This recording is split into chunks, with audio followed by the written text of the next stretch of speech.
আপনাদের যাদের বীজ প্রয়োজন তারা আমাদের কল্যাণপুর বীজ বিক্রয় কেন্দ্রে এসে বীজ সংগ্রহ করতে পারেন। এখানে সব ধরনের বীজ পাবেন, সবজি, ফল, মরিচ সহ সব ধরনের বীজ।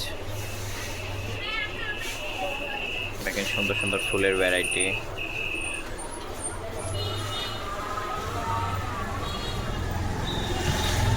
ঢাকায় যারা ছাদ বাগান করেন বা বাগান করে থাকেন তারা আমাদের কাছ থেকে বীজ সংগ্রহ করতে পারেন। উন্নত মানের সুন্দর সুন্দর ভ্যারাইটি, এছাড়া ছাদ বাগানের বিভিন্ন ধরনের টুলস, রেডিমিক্স সয়েল, জৈব সার সব কিছুই আমাদের কাছে পাবেন। আমাদের ঠিকানাটা হচ্ছে কল্যাণপুর গার্লস স্কুল অ্যান্ড কলেজের পাশেই হচ্ছে আমাদের বীজ বিক্রয় কেন্দ্র। তাই আপনাদের যাদের যাদের বীজ প্রয়োজন তারা সবাই এখানে এসে বীজ সংগ্রহ করবেন।